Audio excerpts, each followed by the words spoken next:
இந்த மாலை வேளை வந்திருக்கிறவங்க அனைவரையும் ஆண்டவர் அதிகமாய் ஆசீர்வதிப்பாராக. இந்த நாளிலும் கூட நம்ம கர்த்தருடைய வார்த்தையை காலையில் தேவ செய்தியை நம்ம கேட்டோம், வாக்குத்தத்த செய்தியை. இப்பொழுது நம்ம ஒரு பைபிள் ஸ்டடி மாதிரி ஒரு சம்பவத்தை, ஒரு நபரை குறித்து நாம் தெரிந்து கொள்ள போகிறோம். ஒரு நபர், யார் அந்த நபர் அப்படின்னு பார்ப்போம். இன்னைக்கு நம்ம நோட்ஸில் நம்ம எடுத்துக்கலாம். ஒரு பேனா பென்சில் எடுத்து நீங்கள் உங்கள் டைரியில் எழுதி கூட வச்சுக்கலாம். ஆமென். கர்த்தர் உங்களை ஆசீர்வதிப்பாராக. பேதுருவை பற்றி நாம் அறிந்து கொள்ள போகிறோம். பேதுரு எல்லாருக்கும் தெரியும். பேதுரு யார், பேதுரு எப்படிப்பட்டவர். நம்ம கூட ஒவ்வொரு வருஷமும் அக்டோபர் 2ஆம் தேதி கேபா என்று நம்ம என்ன பண்ணுறோம், வாலிப கூட்டம் தான் நடத்தி கொண்டிருக்கிறோம். ஆகவே இந்த கேபானா என்ன, பேதுருனா என்ன என்று பார்க்கும்போது, ஆண்டவராகிய இயேசு கிறிஸ்து முதலாக தம்முடைய ஊழியத்தை துவங்கின பொழுது சீசைகளை தனக்காக தேர்ந்தெடுக்க வேண்டும் என்று ஆண்டவர் ஏற்படுத்தும் பொழுது பார்த்தீங்கன்னாக்கா, இயேசு கிறிஸ்து பின்பு அவர் சகல பட்டணங்களையும் கிராமங்களையும் சுற்றி நடந்து ஜப ஆலயங்களிலே பிரவேசித்து உபதேசித்து ராஜ்யத்தின் சுவிசேஷத்தை பிரசங்கித்து ஜனங்களுக்கு உண்டாயிருந்த சகல வியாதிகளையும் நோய்களையும் நீக்கி அவர்களை சுஸ்தமாக்கினார் என்று பார்க்கிறோம். அவர் திரளான ஜனங்களை கண்டபோது அவர்கள் மேய்ப்பனில்லாத ஆடுகளைப் போல தொய்ந்து போனவர்களும் சிதறடிக்கப்பட்டவர்களுமாய் இருக்கிறபடினால் அவர்கள் மேல் மனதுருகி தம்முடைய சீசர்களை நோக்கி, அறுப்பு மிகுதி, வேலையாட்களோ கொஞ்சம் என்று சொல்லி, ஆதலால் அறுப்புக்கு எஜமான் தமது அறுப்புக்கு வேலையாட்களை அனுப்பும்படி அவரை வேண்டிக் கொள்ளுங்கள் என்றார். பாருங்க, அப்படி வேண்டிக் கொள்ளும் பொழுது இயேசு கிறிஸ்து சீசர்களை வரவைத்து, தெரிந்து கொண்டவர்களை வரவைத்து 10ஆம் அதிகாரத்தில், மத்தேயு சுவிசேஷ புத்தகத்தில் 10ஆம் அதிகாரம் 1ஆம் வசனம் சொல்லுகிறது, அப்பொழுது அவர் தம்முடைய 12 சீசர்களையும் தம்மிடத்திலே வரவைத்து அந்த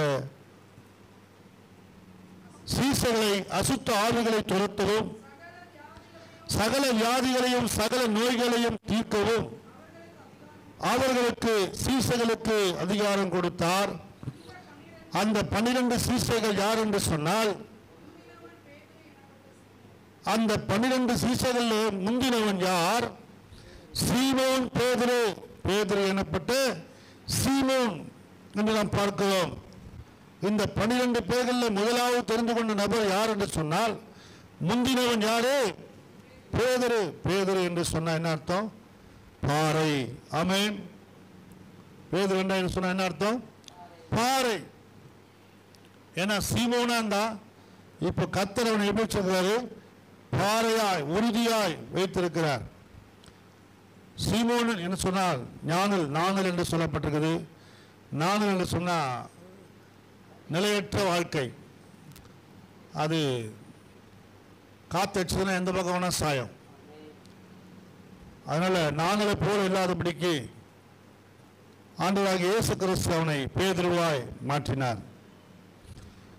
அவனுடைய தகப்பனுடைய பெயர் யோனா என்று சொல்லப்பட்டிருக்குது.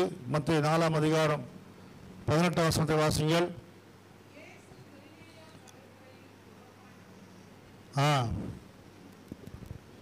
வாசிங்க. இயேசு கலிலேயா கடலோரமாய் நடந்து போகையில் மீன் பிடிக்கிறவர்களாய் இருந்த இரண்டு சகோதரராகிய பேதுரு எனப்பட்ட சீமோனும் அவன் சகோதரன் அந்திரேயாவும் கடலில் வலை போட்டுக் கொண்டிருக்கிற போது அவர்களை கண்டு பின்னே வாருங்கள், மனுஷரை மனுஷர்களை பிடிக்கலாக்குவேன் என்றார். ஆமென். பாருங்கள் தேவனுடைய பிள்ளைகளே, இந்த பேதுரு தான் முதலாவது ஆண்டவர் மீன் பிடித்துக் கொண்டு அவர்களை மனுஷனை பிடிக்கிறவனாய் ஆண்டவர் தெரிந்து கொண்டார். ஆமென். அல்லேலூயா. அன்பான தேவ பிள்ளைகளே, இந்த பேதுருடைய சகோதரன் யார் என்று சொன்னார்? அந்திரேயா என்று சொல்லப்பட்டிருக்கிறது. அவருடைய ஊர் பேர் பெத்சாயிதா பட்டணம். இவனுக்கு புனைப்பெயர் உண்டு. பேதருக்கு இன்னொரு பேர் என்ன பேர் ஏதம்மா? புனைப்பெயர் முந்தினவன். முந்திரி கொட்டைன்னு சொல்லுவோம்ல, முந்திரி கொட்டை. எல்லாத்திலும் முந்திப்பான். இயேசு கேள்வி கேட்கறதுக்கு, எதனா ஒரு காரியம் உடனே செய்வதற்கு உடனே முந்திக் கொள்வான். அப்படிப்பட்ட நபர் தான் இந்த பேதுரு. பேதுருக்கு ஒரு சொந்த வீடு இருந்தது என்ன பார்ப்போம். மார்க் 1:29 சொல்லப்பட்டிருக்குது. பேதுருக்கு என்ன வீடு இருந்தது? சொந்த வீடு இருந்தது. ஆமென். அது மட்டும் கிடையாது, பேதுருக்கு கூட்டாளிகள் இருந்தார்கள். நம்ம மத்திய 5ஆம் அதிகாரத்தில் பார்க்கிறோம். அவன் கூட்டாளிகள்லாம் அழைத்தான் என்று பார்க்கிறோம். பேதுருக்கு மாமியார் இருந்தாங்க. பேதுருக்கு யார் இருந்தாங்க? மாமியார் இருந்தாங்கன்னா என்ன ஆச்சுன்னு அர்த்தம்? அவருக்கு கொண்டாட்டிக்குதுன்னு அர்த்தம். ஆமென். மனைவி இருந்தாங்க. ஆமென். மாமியார் மத்திய 8:14 சொல்லப்பட்டது. அவனுக்கு மாமியார் இருந்தாங்க, மனைவி இருந்தாங்க. 1 கொரிந்தியர் 9:5 வாசிங்க.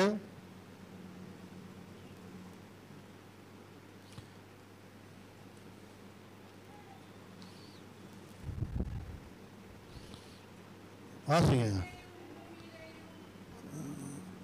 9:5.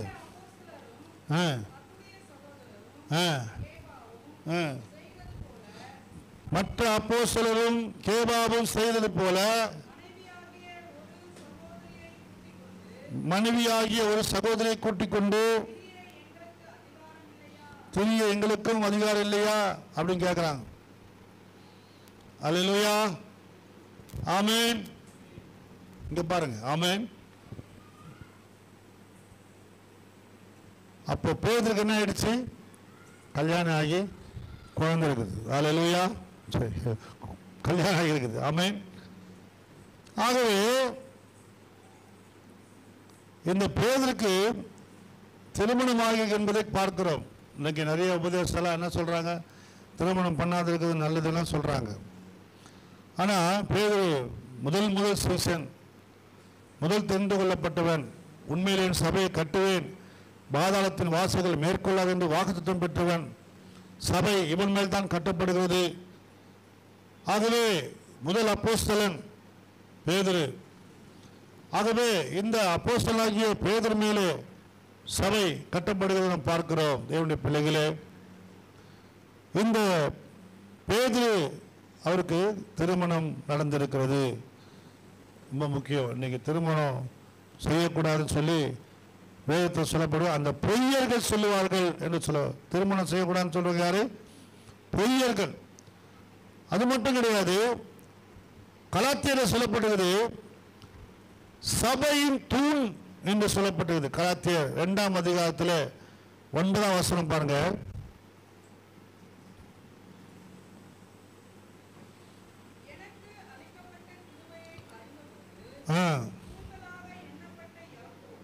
தூண்களாக எண்ணப்பட்ட யாக்கோபும் கேபாவும் யோனாவும்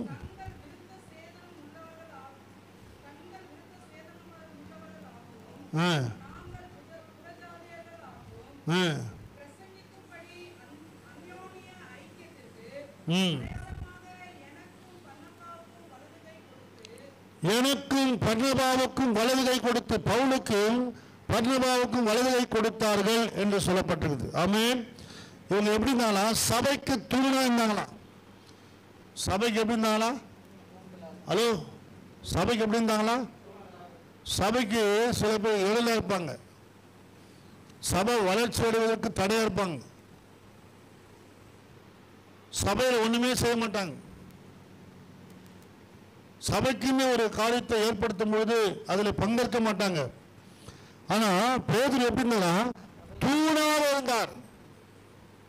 தாங்கி பிடிக்கிற, சபையை தாங்கி பிடிக்கிற தூண். சபைய எல்லா விஷயத்திலும், எல்லா ஊழியத்திலும் சரி, சபத்திலும் சரி, ஆமென், ஒரு கூட்டம் பண்ணாலும் சரி, எந்த காரியமா இருந்தாலும் தாங்கி பிடிக்கிறதுக்கு ஒரு ஆள் தேவை. மோசேயோட கைகள் தளர்ந்து போன போது ஊரு மாடும் என்ன பண்ணாங்க? தாங்கி பிடித்தார்கள்.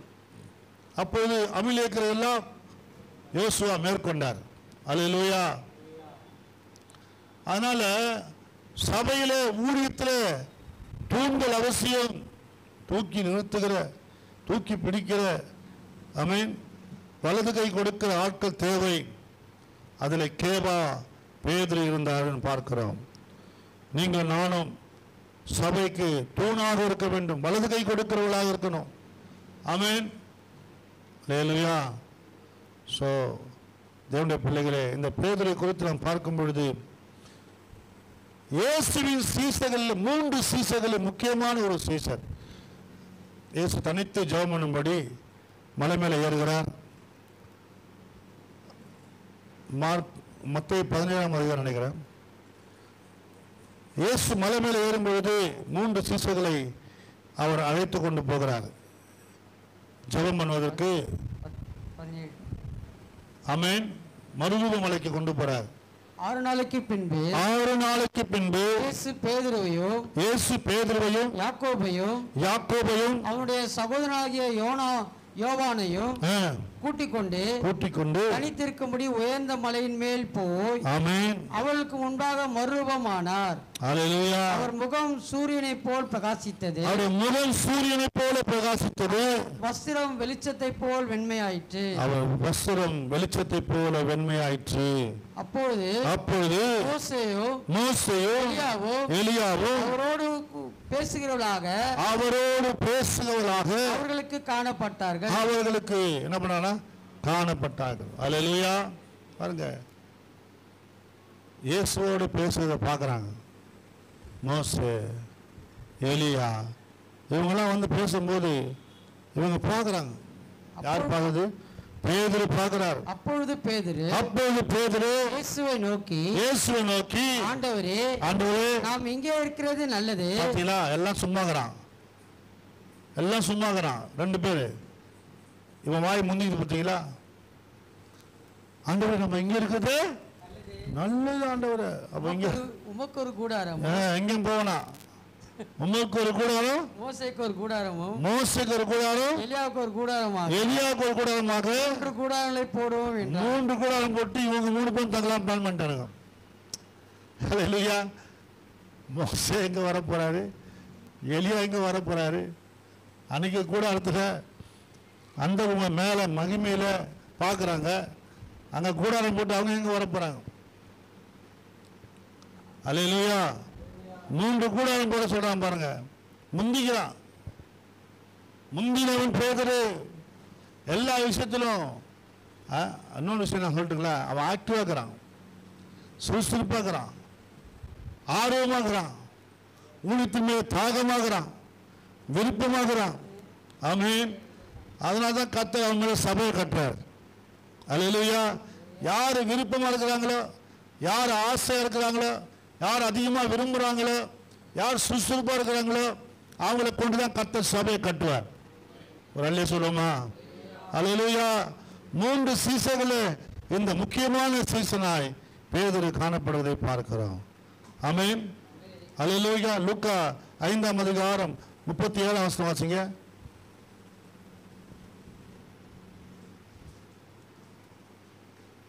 ஒருவனும் புது திராட்சரசத்தை 5:37 வாசிங்க.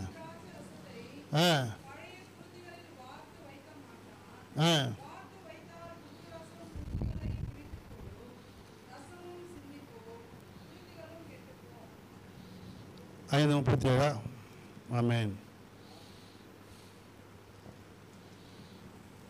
மார்க் 5:37 பாருங்க.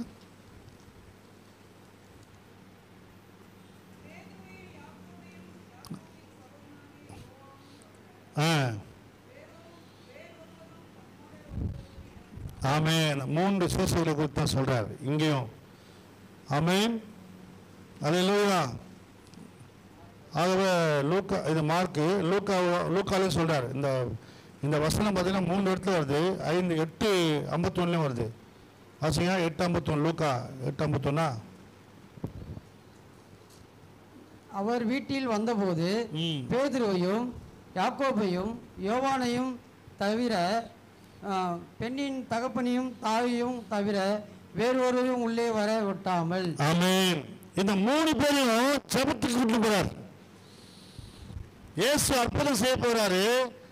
இந்த அற்புதம் செய்வதற்கு இந்த 3 பேர் என்ன பண்றாரு? அழைத்து கொண்டு போகிறார். முக்கியமான நபர்ல பேதுரு ஒருவராக இருக்கிறார். ஆமென். அல்லேலூயா. எங்க போனாலும் பேதுருவை அழைத்து கொண்டு போறார். 3 பேர் அழைச்சிட்டு போறார். அந்த 3 பேர்ல யார் ஒருத்தர்? பேதுரு. ஆமென். அல்லேலூயா. அந்த 3 பேர்ல நீங்க ஒருத்தரா இருக்கணும். நம்முடைய ஜெபங்களில் ஊழியங்களில் நீங்கள் முந்திக் கொள்ள வேண்டும், வர வேண்டும். அப்போ தேவன் எடுத்து பயன்படுத்துவார். ஆமென். பாருங்க தேவனுடைய பிள்ளைகளே, கெத்செமனே தோட்டத்தில் இயேசுவுக்காக வைராக்கியம் பாராட்டியவன், இயேசுவுக்காக பட்டயத்தை எடுத்து சேவகனின் காதை வெட்டியவன். பாருங்க, இந்த பேதுரு தான். எல்லாரும் பயந்து இருக்கான். இயேசுவை சிரச்சேதம் பண்ண போறாங்க, பயந்து நிற்கிறான். இவனுக்கு பயமே என்ன பண்ணிட்டான்? பட்டயத்தை உருவிட்டான். அவன் பட்டயத்தை உருவி அவன் காதை வெட்டினான்னு பார்க்கிறோம். வைராக்கியம், கிறிஸ்துவின் மேல வைராக்கியம், இயேசு கிறிஸ்துவுக்காக எதையும் செய்வதற்கு, துணிந்து செய்வதற்கு அவன் மாம்சத்தில் இடம் கொடுத்துட்டான். அதான் முக்கியம். யோவான் 18:26 பார்க்கிறோம். வாசிங்க.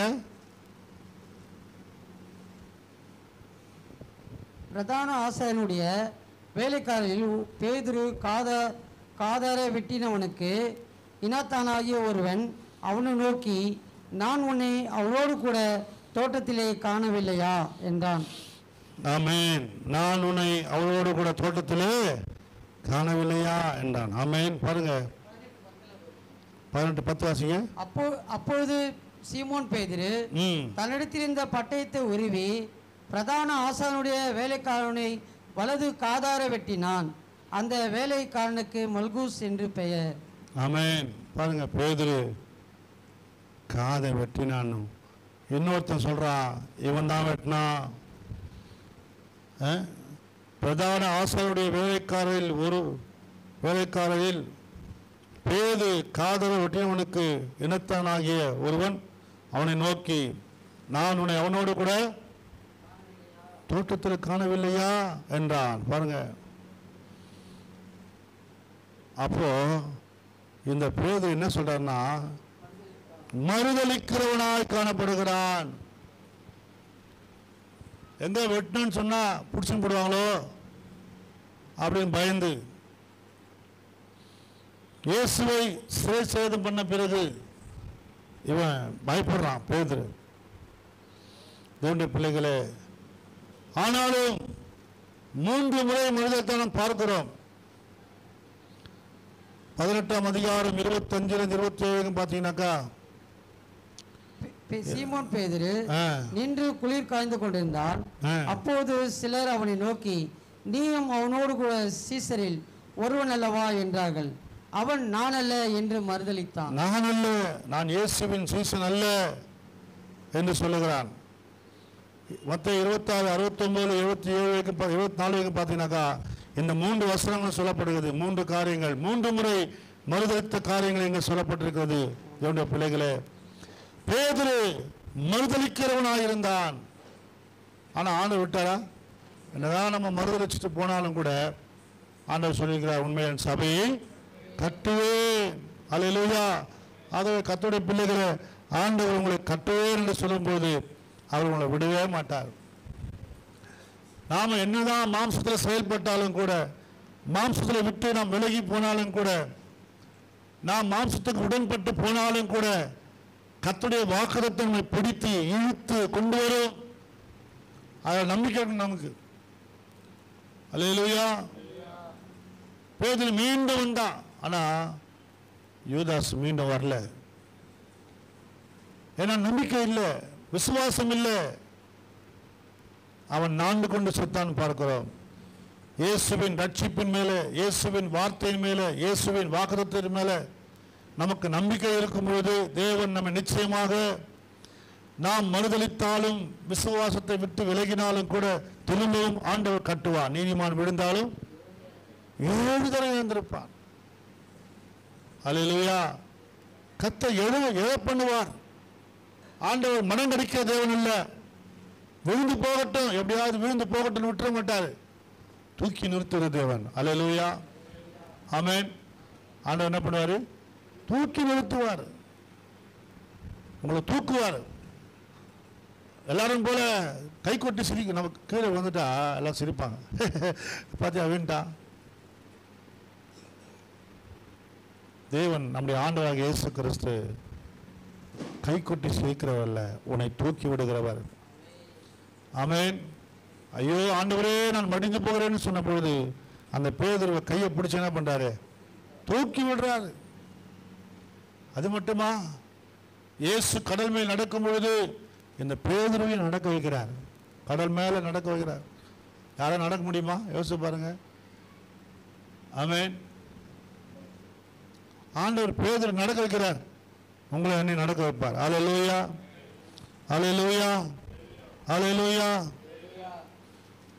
தேவனுடைய பிள்ளைகளே, இந்த இயேசு கிறிஸ்துவை நாம் ஏற்றுக்கொள்ளும் பொழுது, இயேசு கிறிஸ்துவுக்காக வாழ தீர்மானிக்கும் பொழுது ஆண்டவர் உங்கள் மூலமாக அற்புதங்களை செய்வார். உங்கள் மூலமாக ஆண்டவர் நன்மையான காரியங்களை செய்வார். ஆமென். எவ்வளோ பெரிய காரியங்க அது. கடல் மேல் நடக்கிறது சாதாரண விஷயமா? யோசிச்சு பாருங்க.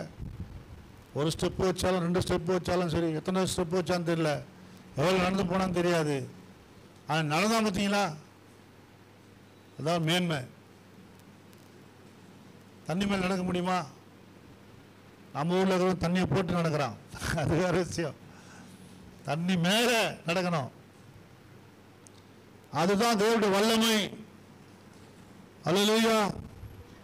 3 முறை மறுதலித்த இந்த பேதுரை பார்த்து இயேசு சொன்னார்,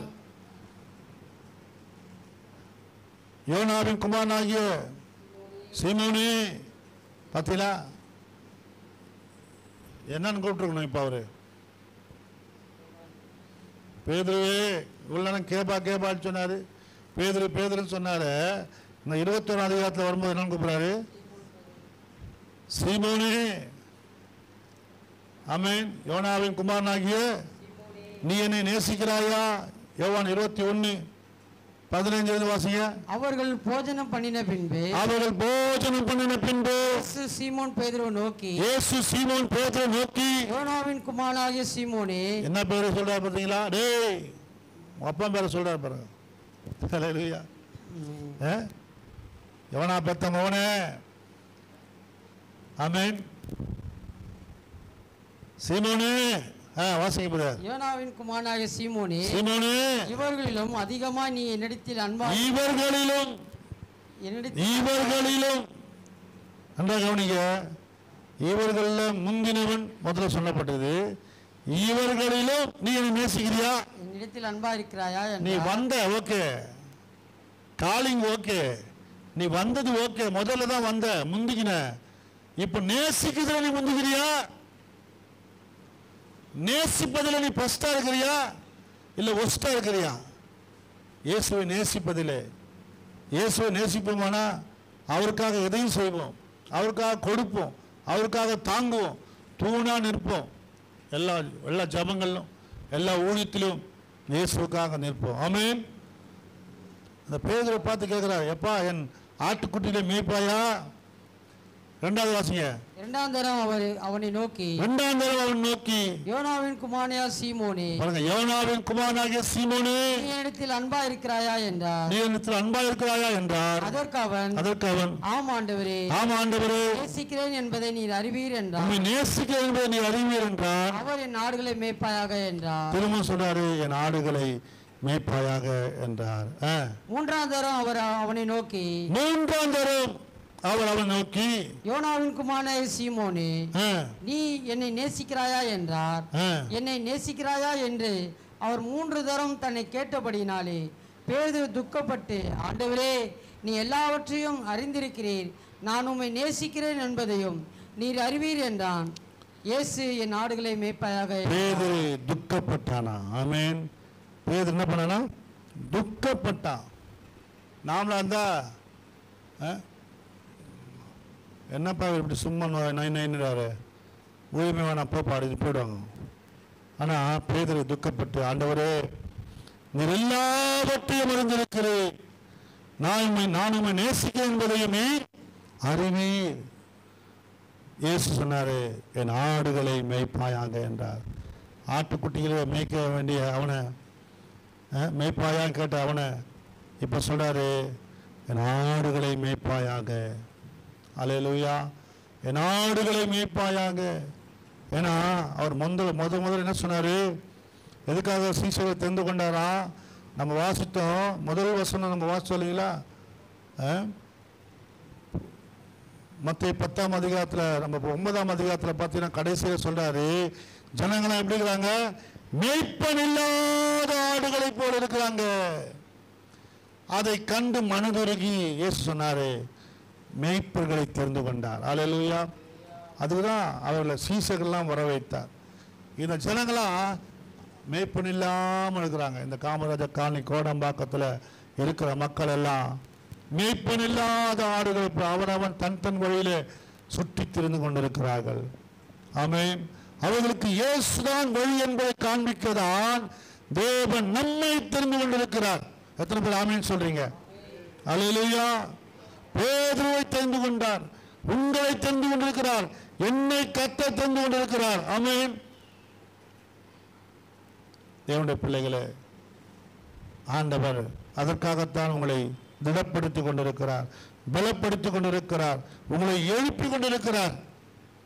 பேதுரு துக்கப்பட்டாலும் கூட அவனை எப்படியாவது எழுப்பு பண்ணணும். அவன் விழுந்து போன அவனை தூக்கி எடுக்கணும், பின்மாற்றத்தில் போன அவனை தூக்கி எடுக்கணும் சொல்லி இயேசு ஆவலா இருந்தார். அல்லேலூயா. ஆமென். ஏன்னா இந்த சீசன்லாம் எப்படிப்பட்ட திடீர்னு நல்லா இருப்பானுங்க. 6:66 பாருங்க. 6:66 யோவான் 6:66 666 வரம் பாருங்க, வாசிங்க. என்ன சொல்லுது?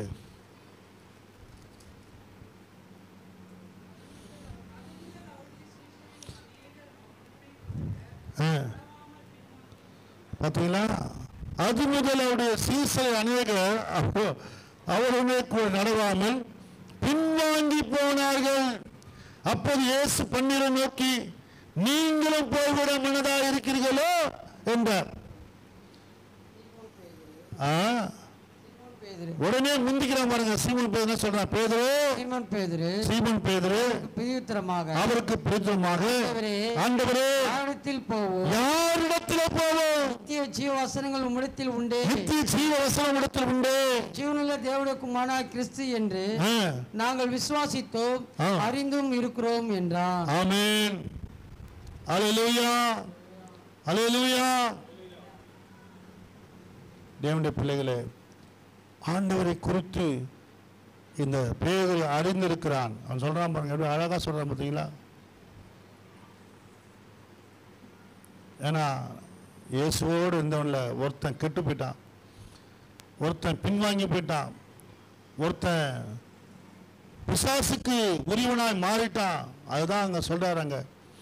70 வசனம் பாருங்க. இயேசு அவர்களை நோக்கி, 12 உங்களை நான் தெரிந்து கொள்ளவில்லையா? உங்களுக்குள்ளும் ஒருவன் பிசாசியா இருக்கிறான். உங்களுக்குள்ள ஒருவன் பிசாசா இருக்கிறான். சீமோனின் குமாரனாகிய யூதாஸ் காரியத்தில் 12 ஒருவனாய் இருந்து தம்மை காட்டி கொடுக்க போவனாய் இருந்தபடியா அவனை குறித்து இப்படி சொன்னார். ஆமென். தம்மை காட்டி கொடுக்க போவனாய் இருக்கிறபடினாலே அவனை குறித்து இப்படி சொன்னாராம். அல்லேலூயா. ஆமென். அல்லேலூயா. அவனை குறித்து சொல்றாரு. நீங்களும் போய்விட மனதா இருக்கீங்களப்பா, இந்த யூதாஸ் காரியத்து போனானே அவனை போல நீ இருக்கிறியா? ஆமென். சகோதரனே, சகோதரியே, இந்த வார்த்தை கேட்டுக்கொண்டிருக்க அன்பான சகோதரனே, சகோதரியே, நீயும் போய்விட மனதா இருக்கிறாயா? பின்வாங்கி போய்விட மனதா இருக்கிறாயா? அல்லது இயேசுவை பின்பற்றி இயேசுவுக்காக அவருடைய ஆடுகளை மேய்ப்பதற்கு நீ வரப்போகிறாயா? இயேசு மேய்ப்பனில்லாத ஆடுகளுக்காக பரிதபிக்கிறவராய் காணப்படுகிறார். அன்பான தேவ ஜனங்களே, உங்களை என்னையும் கர்த்தர் ஒரு காரியத்துக்காய் தெரிந்து கொண்டிருக்கிறார். இந்த உலகத்தில் அலைந்து தெரிகிற இயேசுவே யார் என்று தெரியாமல் இருக்கிற ஆட்களுக்கு ஆண்டவர் சொல்லும்படி நம்மை தெரிந்து கொண்டிருக்கிறார். ஆண்டவர் சொன்ன, நானே வழியும் நானே சத்தியம் நானே ஜீவனுமாய் இருக்கிறேன், என்னை இல்லாமல் ஒருவனும் பிதாவிடத்தில் வரான் என்று சொல்லியிருக்கிறார். ஆகவே என்னுடைய பிள்ளைகளே, அவரிடத்தில் வருவதற்கு நாம் தான் சொல்ல வேண்டும், நாம் தான் அழைத்து வர வேண்டும். ஆகவே அதற்காகவே தேவன் நம்மை அழைத்திருக்கிறார், தெரிந்து கொண்டிருக்கிறார், முன்குறித்திருக்கிறார். 12 ஒருவனை ஆண்டவர் தெரிந்து கொண்டார், ஒருவனாக தெரிந்து கொண்டார், பேதுருவை. ஆமென். உங்களை என்னை ஆண்டவர் தெரிந்து கொண்டிருக்கிறார். எவ்வளவு விசுவாசி இருந்தாலும், எவ்வளவு சபை, எவ்வளவு ஆத்மாக்கள் இருந்தாலும், ஒரு தனி நபராக உங்களை கர்த்தர் தெரிந்து கொள்ள வேண்டும். ஆமென். அப்பதான் என்ன நடக்கும் தெரியுமா? உங்களை கொண்டு கர்த்தர் செய்கிற காரியங்களை நீங்கள் உங்கள் கண்களாலே பார்க்க முடியும். உங்களை கொண்டு, இந்த பேதுருவை கொண்டு கர்த்தர் 5000 பேர் ரட்சித்தார். ஒரே ஒரு பிரசங்கம் தான் பண்றான். ஒரே ஒரு, யாரை நீங்க கொலை செய்தீங்களோ, எந்த இயேசு கிறிஸ்துவை நீங்க கொலை செய்தீங்களோ அந்த இயேசு கிறிஸ்துனாலே உங்களுக்கு ரட்சிப்பு வரும். ஆமென். இயேசுவை குறித்து பேசும்போது, பிரசங்கிக்கும் போது, அவர் சத்தத்தை கேட்ட எல்லாரும் மனம் திரும்பி 3000 பேர் ரட்சிக்கப்பட்டு உடனே ஞானஸ்நானம் பெற்றார்கள். அல்லேலூயா. ஆமென். இந்த பேதுரு குறித்து சொல்லப்பட்டிருக்கிறது அப்போஸ்தலர் 5ஆம் அதிகாரம் 15-14. அவர் வரும்பொழுது, பேதுரு வரும்பொழுது, நடந்து வரும்பொழுது, அவன் நிழல் படுவதற்காக ஜனங்கள் வியாதியஸ்தர்களை கொண்டு வந்து உட்கார வைப்பான். எப்படியாவது நிழல் பட்டா போதும், பரிசுத்தவானுடைய நிழல் பட்டா போதும். இந்த பேதுரு எப்படி பார்க்கறாங்க? பரிசுத்தவானாக பார்க்கறாங்க. இந்த பேதுரு எப்படி பார்க்கறாங்க? தேவனுடைய வல்லமையின் மனுஷனாய் பார்க்கறாங்க. சாதாரண மனுஷனா பார்க்கல, வல்லமை உள்ள மனுஷனா பார்க்கறாங்க. நம்மை கர்த்தர் பார்க்கிறார், அது வேற விஷயம். ஜனங்க நம்ம பார்க்கணும். ஆமென். விசுவாசத்தோட ஜனங்க நம்மளை பார்க்கணும். என்ன, இவங்க கிட்ட போய் ஜெபம் பண்ண சுகமாயிடுவாங்க, இவங்க கிட்ட போய் ஜெபம் பண்ண அற்புதம் நடக்கும். நிழல்பட்ட அநேக சுஸ்தமானாங்களாம், சுகம் பெற்றாங்க. சாதாரண பேதர் தாங்க, மறுதளித்த பேதர் தாங்க, பின்வாங்கி போன பேதர் தான். ஆனா இந்த பேதர் மேலதான் தேவனுடைய அபிஷேகம் இறங்கி, ஆமென், இவன் நிழல்பட்டு அநேக சுஸ்தமானாங்க. 3000 பேர் ரட்சிக்கப்பட்டாங்க. ஆமென். அல்லேலூயா. அது மட்டும் கிடையாது. அப்போஸ்தலர் 9:14 பார்க்கிறோம், மரித்து போன பெண்ணை தலித்தாங்கமே என்று சொல்லி எழுப்பினா. இல்லைங்களா? வாசிங்க 9:40. பேதுரு எல்லாரையும் வெளியே போக சொல்லி முழங்கால் படியிட்டு ஜெபம் பண்ணி தபித்தாலே எழுந்து என்றான். ஆமென்.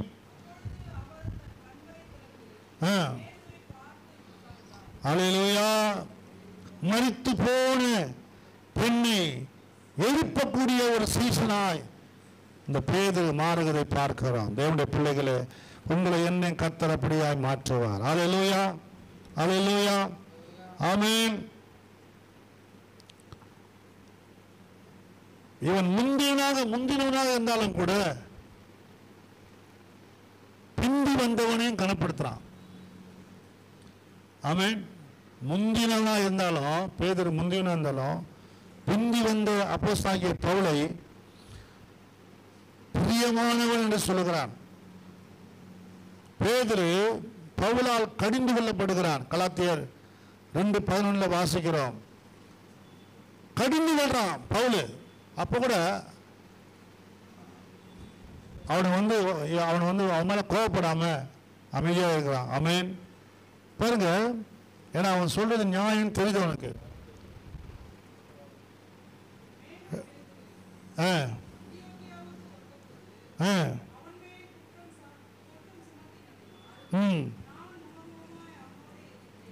ஆமென். நான் முகமுகமாய் அவனோடு எதிர்த்தேன். பாருங்க, பவுல் எதிர்க்கிறார். அந்த பவுலை 2 பேதுரு 3:15 வாசிங்க.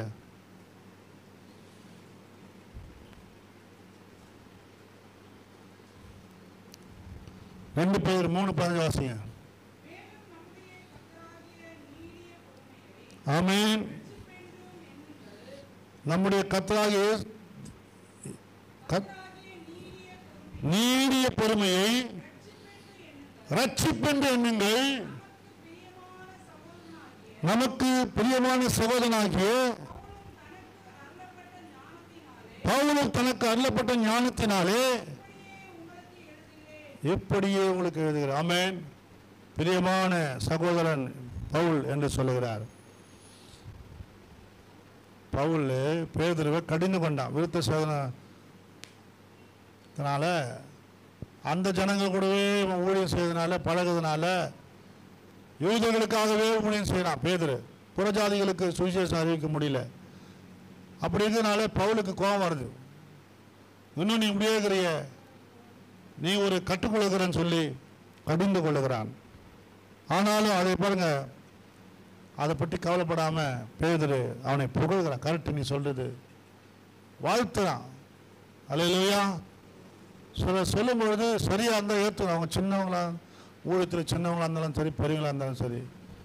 ஆமென். அவங்க சொல்ற காரியம் கரெக்டாகுதா ஏற்றுக்கணும். அப்போ நம்ம நல்லா இருப்போம். ஆமென். ஆகவே கர்த்தருடைய இந்த பேதுரு குறித்து நாம் இன்றைக்கு ஒரு சில சம்பவங்களை நாம் பார்த்து வாசித்தோம். தேவனுடைய பிள்ளை, உங்கள் வாழ்க்கையிலும் கூட இந்த பேதுருவை போல நீங்கள் இருக்க வேண்டும். இயேசு 3 பேர் அழைக்கும் பொழுது பேதுரு அழைக்கப்பட்டான். ஜப அழைக்க போறாரா, பேதுரு கூட்டிட்டு போறார். தனித்து ஜபிக்க போறார், அங்கேயும் பேதுரு கூட்டு போறார். ஆமென். எல்லா விஷயங்களும் பேதுரு கூடவே போறான். பாருங்க, நம்ம எப்படி இருக்கிறோம்? சபையில ஊழியத்தில் முந்திக்கிறோமா? முன்னாடி நிற்கிறோமா? ஊழியத்தில் தூணா நிற்கிறோமா? இல்லை பின்வாங்கி போறோமா? அல்லது சைடு வாங்கி போடுறோமா? அப்பா நமக்கு இந்த வேலை இல்லை, இதெல்லாம் பாசு தான் பார்த்துக்கணும் அப்படின்ட்டு ஒதுங்கி போயிடுறோமா? தேவனுடைய பிள்ளைகளே, இந்த பேதுரை போல மாறும் பொழுது கர்த்தர் பேதருக்குரிய அபிஷேகங்களை வல்லமைகளை பாருங்க. பேதுடைய அனுபவத்தில் அற்புதங்கள் நடக்குது, அதிசயங்கள் நடக்குது. மரித்தவரை எழுப்புறாரு. அவன் நெல்லப்பட்டு அநேக சொஸ்தமாகறாங்க. எங்களிடத்துல பொண்ணு வெள்ளியில் எழுந்து நடன்னு சொன்னாக்கா அவன் கரடுகள் எல்லாம் பலனடைந்து குதிக்க ஆரம்பிச்சிட்டான். ஊனமுற்றவன். கர்த்தர் அப்படிப்பட்ட அற்புத அடையாளங்களை இந்த பேதுரை கொண்டு கர்த்தர் செய்கிறார். 3000 பேர் ரட்சிக்கப்படுறாங்க. நம்ம ஒரு ஆளை கூட ரட்சிப்புகளை கொண்டு வந்து சபைக்குள்ள கொண்டு வர முடியல, ஞானஸ்தானத்துக்கு நடத்த முடியல. ஆனால் அவனுக்கும் எப்படி வந்தது? இதெல்லாம் எப்படி நடக்குது? மேல் மாடியிலே இந்த பேதுரு காத்திருந்தான். மேல் மாடி அனுபவத்தை பெற்றுக்கொண்டான். எருசலேமிலே காத்திருங்கன்னு சொல்லி ஆண்டவராக இயேசு கிறிஸ்து சொன்ன வார்த்தைக்கு உடன்படுகிறான், கீழ்ப்படுகிறான். ஆமா, ஆண்டவர் பல முறை பல வார்த்தைகளை பேசியிருக்கிறாரு. ஒரு நாள் கீழ்ப்படுத்த கிடையாது. வலது பக்கம் போடுறான் வலையன்னு சொன்னா உடனே கீழ்ப்படுகிறான். வலது பக்கம் போடுறான், திரளான மீன்களை பிடித்தான். அல்லேலூயா. ஆமென்.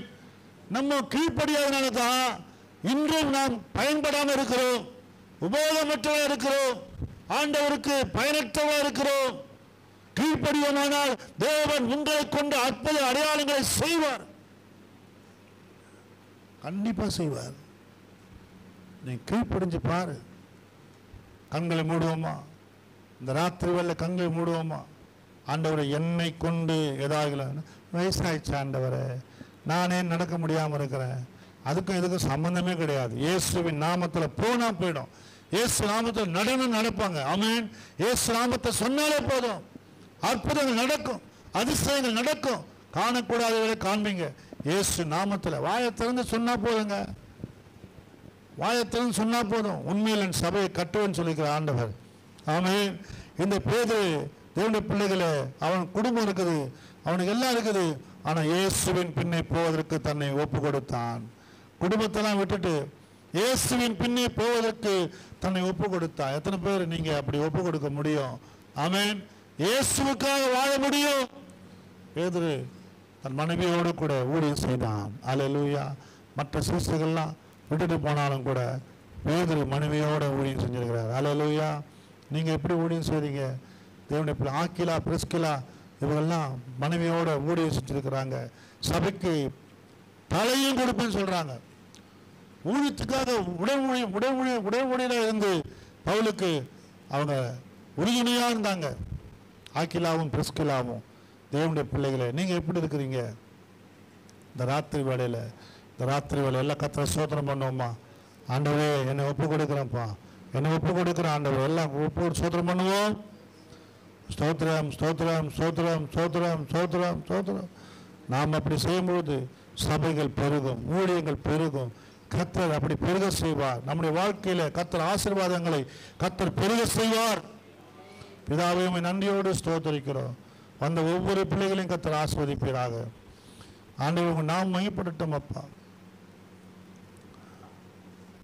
ஆண்டவரே, மரித்தோரை எழுப்புகிற வல்லமையை பேதர் கொடுத்தீரே, வியாதியஸ்தர்களை சுகமாக்குற வல்லமையை பேதர் கொடுத்தீரே, ரட்சிக்கப்படாத அந்த காலத்துக்கு பிள்ளைகள் ரட்சிப்பதற்கு பேதருக்கு வல்லமையை கொடுத்தீரே, அந்த வல்லமையை எங்களுக்கு தாரும்.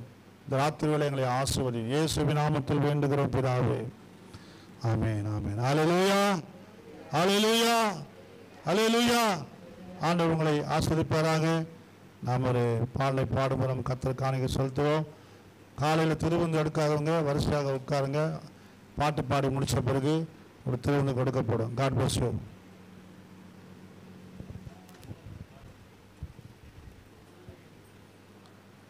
ஹல்லேலூயா ஹல்லேலூயா. மறுதலித்த பேதருவை மனம் திரும்ப செய்த ஸ்நேகம்,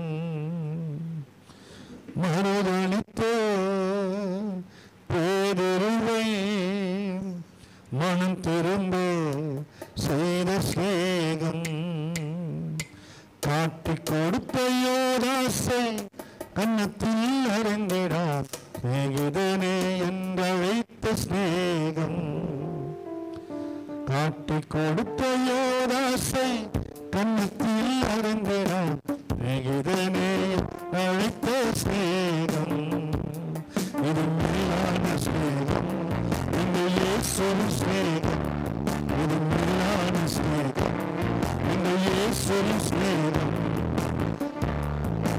அநாதி ஸ்நேகம், அநாதி ஸ்நேகம், அநாதி ஸ்நேகம், இந்த இயேசுவின் ஸ்நேகம், அநாதி ஸ்நேகம், அநாதி ஸ்நேகம், அநாதி ஸ்நேகம், இந்த இயேசுவின் ஸ்நேகம். அதாவது நன்றியோடு ஸ்தோத்திரிக்கணும். மாலை வேளை வந்த ஒவ்வொரு பிள்ளைகளையும் ஆசீர்வதியும் காத்துக்கொள்ளும். இயேசுவின் நாமத்தில் வேண்டுகிறோம் பிதாவே. என் ஆத்துமாவே கர்த்தரை ஸ்தோத்திரி, முழுவதுமே பரிசுநாமத்தை ஸ்தோத்திரி, என் ஆத்துமாவே கர்த்தரை ஸ்தோத்திரி, அவர் செய்த சகல உபகாரங்களையும் மறவாதே. ஆமென் ஆமென் ஆமென். Praise the Lord, praise the Lord. God bless you, God bless you. கர்த்தர் உங்களை ஆசீர்வதிப்பாராக. ஒரு வாழ்த்துங்கள். God bless you.